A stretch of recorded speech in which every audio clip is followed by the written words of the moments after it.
વિદ્યાર્થી મિત્રો, તમે પેન્ટેડ એપ્લિકેશન ડાઉનલોડ કરી લો. અહીંયા તમને હોમ પેજ ઉપર જ વિકાસના દરેક વિષયનું તમને સોલ્યુશન્સ મળી જશે. લિંક નીચે ડિસ્ક્રિપ્શનમાં આપેલી છે. અને તમારા માટે ખાસ અમે લોન્ચ કરી રહ્યા છીએ રેપિડ રિવિઝન બેચ, જેની અંદર ગણિત, વિજ્ઞાન, સમાજ, ઇંગ્લિશ આખું રિવાઇઝ કરાવશું કે જેથી એક મહિનામાં તમે સરસ મજાનું રિઝલ્ટ ફાઇનલ એક્ઝામમાં લઈ આવો. અને સાથે માર્ચ મહિનામાં આપણે લોન્ચ કરવાનું છીએ પેપર સોલ્યુશન બેચ. તો હમણાં જ એપ્લિકેશન ડાઉનલોડ કરો. લિંક નીચે ડિસ્ક્રિપ્શનમાં છે. ચેનલ સબસ્ક્રાઇબ કરો. હેલો, કેમ છો ડિયર સ્ટુડન્ટ? શરૂઆત કરીએ ચેપ્ટર નંબર 9 ના મોસ્ટ આઈએમપી 2 માર્ક્સના દાખલા. શું કીધું? પીક્યુ અને XY એ ઓ કેન્દ્રિત વર્તુળની જીવા છે. આ ઓ કેન્દ્ર છે, એના વર્તુળની જીવા છે પીક્યુ અને XY. પછી POQ બરાબર 120, તો આ P આ O Q બરાબર આપણને કેટલા આપ્યા છે? 120 અંશ. ઓકે. અને O XY બરાબર 30, OXY બરાબર 30 અંશ. ઓકે. તો અને XY બરાબર 8 સેમી, XY બરાબર 8 સેમી હોય તો PQ ગોતો. બહુ સિમ્પલ છે, બહુ સિમ્પલ છે. શું કરવાનું છે તમે અહીંયા જુઓ. અહીંયા લખું છું કે આવડો આ ખૂણો POQ અને આવડો આ ખૂણો બે હરખા થાય. કેમ? અભિકોણ છે ને. તો જરાક ધ્યાન રાખો. બે ત્રિકોણ એકરૂપ સાબિત કરશું, વાર્તા પૂરી થાય. લખીએ ત્રિકોણનું નામ. ત્રિકોણ POQ, ત્રિકોણ POQ. અને બીજા ત્રિકોણનું નામ જો P થી શરૂઆત કરી તો એની સામે વ્યૂ જવાનું. એની સામે કોણ છે? YOX માટે. આ બંને ત્રિકોણની અંદર અગર તમે ધ્યાનથી જોશો તો તમને ખબર પડશે કે OX એ વર્તુળની ત્રિજ્યા છે અને OQ પણ વર્તુળની ત્રિજ્યા છે. એટલે પહેલા લખું OQ બરાબર OX, કૌંસમાં લખવાનું ત્રિજ્યા. બરાબર. એવી જ રીતના બેટા OP અને OY એ પણ શું છે? વર્તુળની ત્રિજ્યા. તો અહીંયા લખું OP બરાબર OY, અહીંયા છે ત્રિજ્યા. હવે આ બે સામસામેના ખૂણા છે એટલે કે અભિકોણ થયા. એટલે આપણે લખીએ POQ બરાબર P ની સામે યુ જવાનું YOX, કૌંસમાં લખશું અભિકોણ. હાલો, ડન થઈ ગયું. હવે આ બે ત્રિકોણ દીકરાઓ એકરૂપ થઈ ગયા છે. તો અહીંયા લખીએ ત્રિકોણ POQ એકરૂપ ત્રિકોણ YOX. કયા નિયમ પ્રમાણે? તો ભાઈ નિયમ બહુ સિમ્પલ છે. બે બાજુ અને એની વચ્ચેનો ખૂણો એટલે બા ખૂ બા. કયા નિયમ પ્રમાણે? બા ખૂ બા. ડન છે. તો આ બંને ત્રિકોણ એકરૂપ સાબિત થઈ ગયા બાખુબા નિયમ પ્રમાણે. તો હવે આપણે શું કરી શકીએ? તો આપણે કહી શકીએ કે ભાઈ PQ બરાબર YX અથવા XY, CPCT. બરાબર. તો આપણને XY કે YX કેટલું આપ્યું છે? આપણને 8 આપ્યું છે. તેથી PQ બરાબર એ કેટલા થાય? 8 સેમી. લો ભાઈ, દાખલો થઈ ગયો પૂરો. 2 માર્ક્સ આવી ગયા રોકડા. ડન છે. સાવ સહેલું છે. ઓકે વિદ્યાર્થી મિત્રો, કેવી રીતે આ સમ કરશું? બહુ ઈઝી છે. બરાબર ને, પણ થોડુંક મગજ વાપરવું પડશે. અહીંયા આપણને વર્તુળની ત્રિજ્યા આપી છે. કેટલી આપી છે? 8.5. એટલે P થી B વર્તુળની ત્રિજ્યા થઈ અને P થી A વર્તુળની ત્રિજ્યા થઈ 8.5. તો આપણે AB ગોતવું પડશે સૌથી પહેલા. તો AB ગોતી લઈએ. AB એટલે શું થાય? તો કે PA વત્તા PB. બરાબર ને. તો 8.5 વત્તા 8.5 એટલે ટોટલ કેટલું થાય? 17 સેન્ટીમીટર. સિમ્પલ. હું તમને મસ્ત રીતે સમ કરાવું. હવે જો અહીંયાથી તમને ખબર પડે કે કઈ રીતનો ઉપયોગ થશે. આપણને કીધું C એ અર્ધ વર્તુળ પરનું બિંદુ છે. તો ભાઈ તમે લોકો એક પ્રમેય શીખી ગયા છો 9મા ચેપ્ટરની અંદર કે અર્ધ વર્તુળ ઉપર કોઈ પણ બિંદુ હોય ત્યાં કેવો ખૂણો હોય? કાટખૂણો હોય. તો મતલબ એવો થાય કે C એ અર્ધ વર્તુળ પરનું બિંદુ છે. અર્ધ વર્તુળ પરનું બિંદુ છે. તેથી ખૂણો C બરાબર 90 અંશ. ખૂણો C બરાબર કેટલા અંશ? 90 અંશ. અગર 90 અંશ હોય તો પાયથાગોરસ આવે. તો અહીંયા પાયથા દાદાએ શું કીધું ભાઈ? તો કે ભાઈ કર્ણની લંબાઈનો વર્ગ બરાબર તો અહીંયા લખીએ એ બી નો સ્ક્વેર બરાબર બાકીની બે બાજુ એટલે એસી સ્ક્વેર વત્તા બીસી સ્ક્વેર. આ મૂકો એટલે દાખલો પૂરો. એ બી તો આપણે હમણાં ગોતી આવ્યા. કેટલું ગોતી આવ્યા? 17 એટલે 17 નો વર્ગ. એસી એ તો આપણે ગોતવાનું છે એટલે એસી સ્ક્વેર એમને. દાખલામાં આપણને બીસી આપેલું છે. કેટલું આપ્યું છે ભાઈ? બીસી કઈ ગયું? બીસી જો અહીંયા રહ્યું બીસી 8 સેમી. ઓકે, તો આપણે અહીંયા જે છે એ 8 નો વર્ગ કરીએ તો 17 નો વર્ગ 289 એસી વર્ગ એમનમ 8 નો વર્ગ એટલે 88 64 પ્લસ છે આ બાજુ આવે તો minus 289 minus 64 is equals two AC square. હવે 289 માંથી 64 જાય એટલે વધે કેટલો? 225 is equals two AC square. અને 225 નું વર્ગમૂળ કેટલું નીકળે? 15 બરાબર એસી. તો એનો મતલબ એવો થાય તેથી એસી બરાબર 15 સેમી. લ્યો ભાઈ, સમ થઈ ગયો પૂરો. સિમ્પલ છે હે ને? કેટલું ઈઝી છે. તો આ યાદ રાખવા પડે, ખબર પડવી જોઈએ કે કયો નિયમ આવશે. જો એ નિયમ જ ખબર નહીં હોય તો ઢેલ ટીપાઈ જાય. એ નિયમ સમજવા માટે તમારા લોકોને રેપિડ રિવિઝન બેચ જોઈન કરવી પડશે, જે આપણી એપ્લિકેશનમાં છે. તમે હજુ સુધી ડાઉનલોડ ન કર્યું તો કરી લો અને ચેનલ આવડી આ સબસ્ક્રાઈબ કરો. તમારા કામની ચેનલ છે બકુડાવ. આ તો કહેતા કહેવાય ગયું, પછી કહેતા નહીં કીધું નહોતું. હાલો એના પછીનો સમ. પી કેન્દ્રિત વર્તુળમાં જીવા એ બી ની લંબાઈ 40 સેમી છે. ઓકે, પી કેન્દ્રનું એક વર્તુળ છે. ફરીથી ભાઈ પી કેન્દ્રનું એક વર્તુળ આપણે ઓકે આ પી કેન્દ્ર કરી નાખીએ. એની જીવા 40 સેમી અહીંયા દોરી નાખીએ જીવા. ઓકે, આ કેટલી છે ભાઈ? તો કે 40 સેમી. ઓકે, તથા તેનું કેન્દ્ર પી થી અંતર 21 સેમી હોય. આનું અંતર કેટલું છે ભાઈ? 21 સેમી. અહીંયા હું નામ આપી દઉં લ્યો એમ. હાલો આ આપી દઉં એ બી. બરાબર ને? તો એ બી કેટલું છે? 40 સેમી છે. ઓકે, હવે એનું અંતર કેટલું કીધું ભાઈ? 21 સેમી. હાલો 21 સેમી હોય તો વ્યાસ તો વર્તુળનો વ્યાસ ગોતો. ઓકે, આપણે આ વર્તુળનો વ્યાસ ગોતવાનો છે. કેમ ગોતશું? તો હવે આ ગોતવા માટે આપણે કરવો પડશે આપણા મગજનો ઉપયોગ જે આપણી પાસે છે. તો સૌથી પહેલા હું આ ત્રિજ્યા ગોતી શકું? તો કે હા સાહેબ ત્રિજ્યા ગોતી શકાય. તો હું ત્રિજ્યા ગોતી લઉં. બરાબર ને? સમજો, મજા આવશે. તો અહીંયા જે છે આપણી આગળ એ બી એ 40 સેમી છે. તો હું પહેલા એમ બી ગોતું. એમ બી બરાબર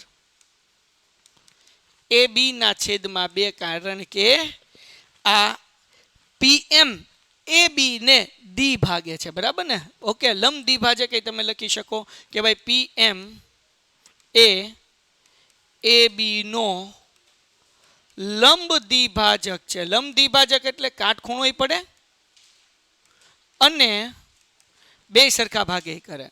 તો એ બી આપણી આગળ છે 40 સેમી. હવે એ બી બરાબર આપણી આગળ કેટલા છે? 40. તો 40 ભાગ્યા 2 એટલે એમ બી બરાબર આપણી આગળ કેટલા થશે? 20 થશે. ઓકે, તો અહીંયા હું લખી નાખું 20.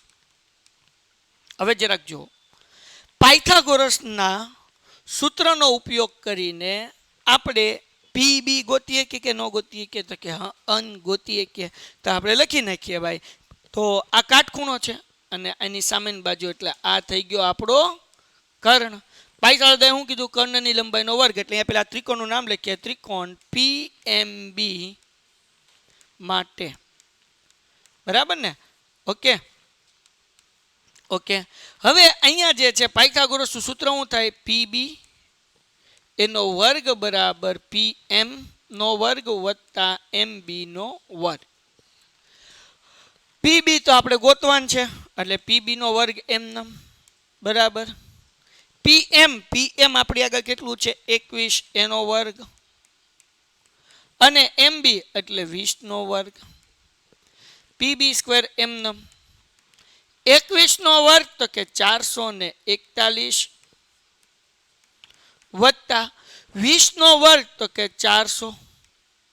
બરાબર ને?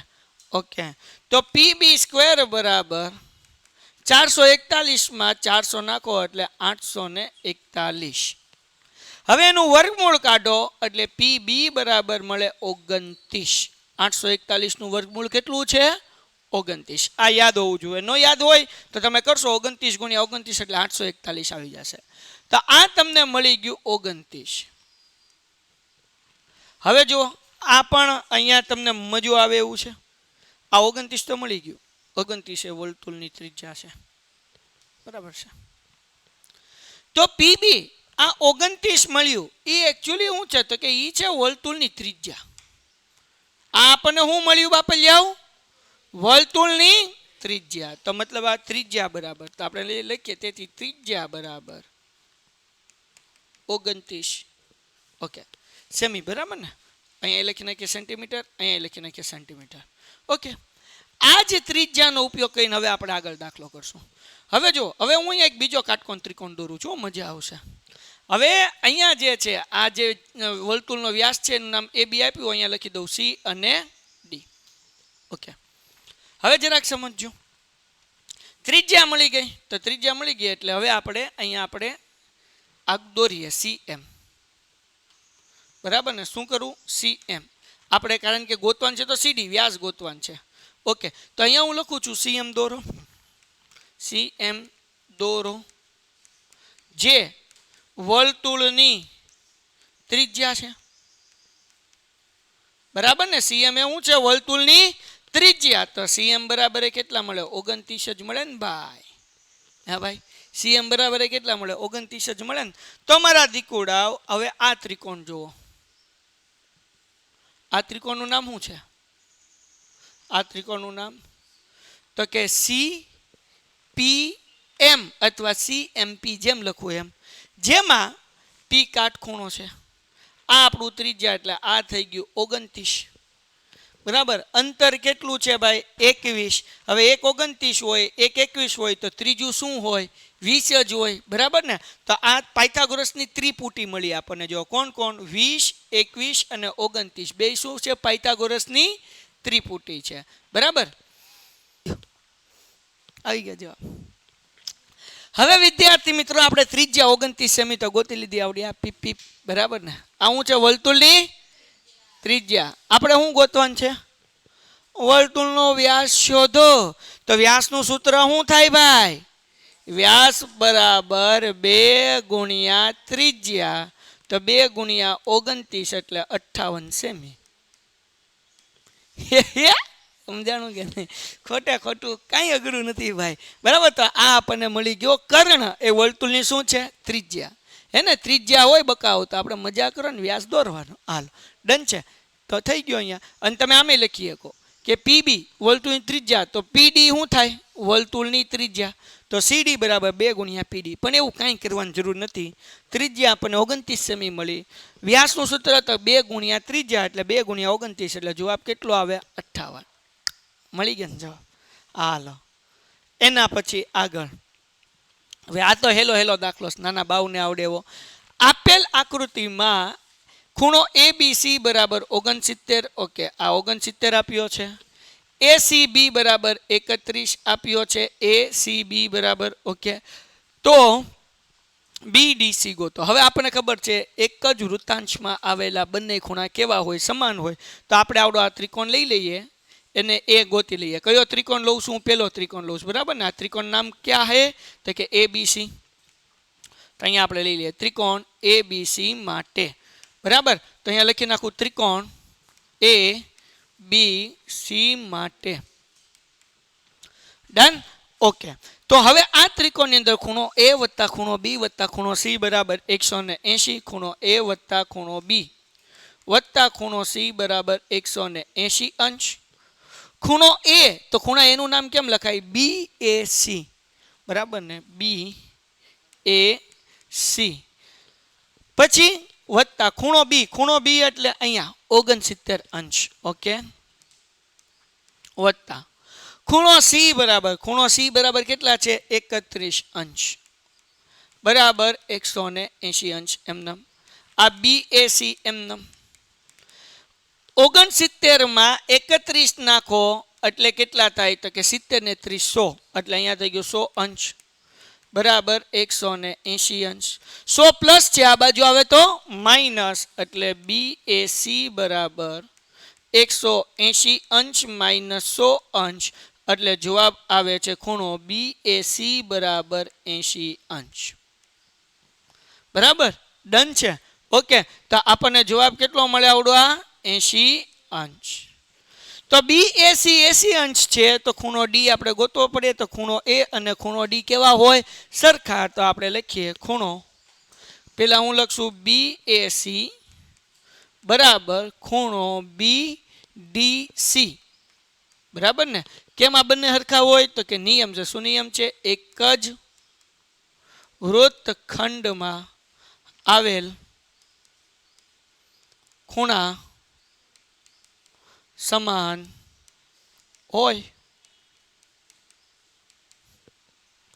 બરાબર ને અથવા તો એક જ વૃત્તમાં આવેલા ખૂણા સમાન હોય તો અહીંયા આપણે લખી નાખીએ BAC 80 અંશ છે તેથી BDC કેટલું હોય 80 અંશ હોય તો લ્યો ભાઈ આ દાખલો પણ થઈ ગયો પૂરો ક્લાસ આમાં ચલો વાહ વાહ બહુ સારું હવે દીકરાઓ આપણે દાખલો કરીએ છીએ દાખલા નંબર 5 ચક્રીય ચતુષ્કોણ PQRS માં ચક્રીય ચતુષ્કોણ એટલે હું એક સરસ મજાનું વર્તુળ હોય એની અંદર ચતુષ્કોણ હોય Tom Tom Tom Tom Tom બરાબર ને આ ચક્રીય ચતુષ્કોણ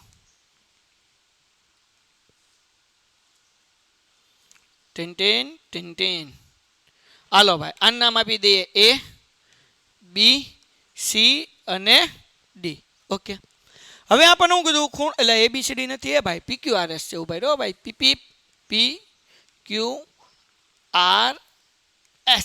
ઓકે હવે આપણને હું કીધું ભાઈ ખૂણો S માઇનસ ખૂણો Q બરાબર 80 ખૂણો S અને ખૂણો Q બે કેટલો છે 80 તો ખૂણો S અને ખૂણો Q શોધો બહુ સિમ્પલ છે જો કેવી રીતના કરવાનું આપણને આપ્યું ને ખૂણો S માઇનસ ખૂણો Q બરાબર 80 અંશ હવે આ માઇનસ Q છે એ બરાબરની ઓલી બાજુ લઈ જાઓ તો શું થઈ જશે પ્લસ થઈ જશે તો ખૂણો S બરાબર શું થશે 80 અંશ વત્તા ખૂણો Q હવે ચક્રીય ચતુષ્કોણમાં આપણને ખૂણો S અને ખૂણો Q એટલે આ સામસામેના ખૂણા આપ્યા ચક્રીય ચતુષ્કોણમાં સામસામેના ખૂણાનો સરવાળો 180 થાય બરાબર તો અહીંયા લખીએ ખૂણો S વત્તા ખૂણો Q બરાબર 180 અંશ ઓકે ખૂણો S બરાબર આપણી આગળ જવાબ શું છે ખૂણો S બરાબર જો અહીંયા છે આપણી આગળ શું છે 80 વત્તા ખૂણો Q વત્તા ખૂણો Q બરાબર 180 અંશ 80 પ્લસ છે આ બાજુ આવે તો શું થાય માઇનસ અને બે વખત ખૂણો Q છે એટલે બે ખૂણો Q બરાબર 180 અંશ માઇનસ 80 અંશ તો હવે દીકરાઓ બે ખૂણો Q એમનમ 180 માંથી 80 જાય એટલે કેટલા વધે 100 અંશ બે ગુણાકાર છે આ બાજુ આવે એટલે ભાગાકાર થાય એટલે ખૂણો Q બરાબર 100 અંશ ડિવાઈડ બાય 2 એટલે આન્સર મળે કેટલા અંશ મળે 50 અંશ ડન થઈ ગયું તો ખૂણો Q આપણને 50 અંશ મળી ગયો તો હવે આપણે ગોતી લઈએ ખૂણો S તો અહીંયા લખું છું ખૂણો S બરાબર આપણે આગળ સૂત્ર છે ને શું સૂત્ર છે ભાઈ 80 વત્તા ખૂણો Q તો એ આપણે લખી નાખીએ 80 વત્તા ખૂણો Q તો અહીંયા 80 એમનમ અને ખૂણો Q કેટલું મળ્યું 50 અંશ તેથી આપણને જવાબ મળે 130 અંશ તો આપણે અહીંયા લખી નાખીએ તેથી ખૂણો P બરાબર આપણને મળ્યો ખૂણો S બરાબર આપણને કેટલો મળ્યો 130 અંશ અને ખૂણો Q આપણને કેટલો મળ્યો 50 અંશ લ્યો ભાઈ અહીંયા આપણો આ દાખલો અને આ ચેપ્ટર બંને વસ્તુ થાય છે પૂરું હજુ સુધી જો તમે ચેનલ સબસ્ક્રાઇબ ન કરી તો ચેનલ સબસ્ક્રાઇબ કરો વિડીયો લાઇક કરો તમારા મિત્રોને શેર કરો અને તમે આવી જ રીતના મસ્ત મજાની રીતે દાખલા ગણવા માંગતા હોય તો પેન્ટેડ એપ્લિકેશન ડાઉનલોડ કરો રેપિડ રિવિઝન બેચ અને પેપર સોલ્યુશન બેચ આપણે શરૂ કરીએ છીએ ગુડ બાય વિદ્યાર્થી મિત્રો, તમે પેન્ટેડ એપ્લિકેશન ડાઉનલોડ કરી લ્યો. અહીંયા તમને હોમ પેજ ઉપર જ વિકાસના દરેક વિષયનું તમને સોલ્યુશન્સ મળી જશે. લિંક નીચે ડિસ્ક્રિપ્શનમાં આપેલી છે. અને તમારા માટે ખાસ અમે લોન્ચ કરી રહ્યા છીએ રેપિડ રિવિઝન બેચ, જેની અંદર ગણિત, વિજ્ઞાન, સમાજ, ઇંગ્લિશ આખું રિવાઇઝ કરાવશું કે જેથી એક મહિનામાં તમે સરસ મજાનું રિઝલ્ટ ફાઇનલ એક્ઝામમાં લઈ આવો. અને સાથે માર્ચ મહિનામાં આપણે લોન્ચ કરવાની છીએ પેપર સોલ્યુશન બેચ. તો હમણાં જ એપ્લિકેશન ડાઉનલોડ કરો. લિંક નીચે ડિસ્ક્રિપ્શનમાં છે. ચેનલ સબસ્ક્રાઇબ કરો.